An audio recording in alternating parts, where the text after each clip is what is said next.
বছরের পর বছর বর্ষা এলেই ফেনীর মুহুরী নদীর উজানে ভারতের ত্রিপুরা রাজ্যের পাহাড়ি অঞ্চল থেকে ধেয়ে আসা পাহাড়ি ঢলের পানিতে তলিয়ে যেত পরশুরাম ফুলগাজীর বিস্তীর্ণ ও ফেনী সদর এবং ছাগলনাইয়ার আংশিক এলাকা।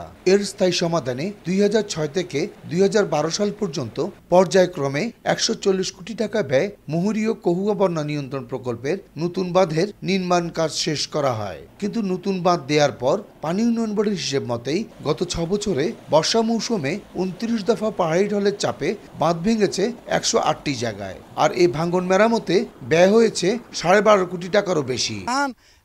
পুরা রাস্তাঘাট কালভার্ট ব্রিজ পুরা আমাদের ক্ষতি হইতেছে। সাধারণ করে বান্ধি যায় ওই বান্ধা আমরা ঠিকই না। বারবার কাজ করাতে তারা কমিশন পাইতেছে এবং ঘুষ খাইতেছে, এটা তাদেরই ভাব, আমাদের আমরা ক্ষতিগ্রস্ত। পানি উন্নয়ন বোর্ড বলছে সম্প্রসারণ করে নতুন বাঁধ ছাড়া ভাঙন রোধ সম্ভব নয়। উজান থেকে যে পানিটা আসতেছে সেটা এই বাঁধের দুই বাঁধ এটাকে মাঝে ধারণ করতে পারছে না। এই বাঁধকে যদি আমরা দূরে সরাই পানি যাওয়ার পথ না করি তাহলে এই বাঁধ ভাঙা রোধ করা যাবে না। 2017 সালে মুহুরী কহুয়া বন্যা নিয়ন্ত্রণ বাঁধ রক্ষায় পানি উন্নয়ন বোর্ডের কারিগরি কমিটির একটি নতুন প্রকল্পের সুপারিশ সংশ্লিষ্ট মন্ত্রণালয় ফাইলবন্দি রয়েছে।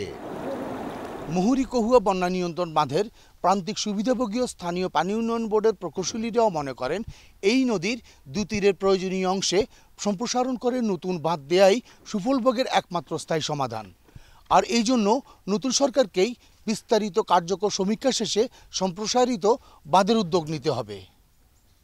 ফুলগাজীর দেওরপাড়া থেকে বখতিয়ার মুন্না, সময় সংবাদ, ফেনী।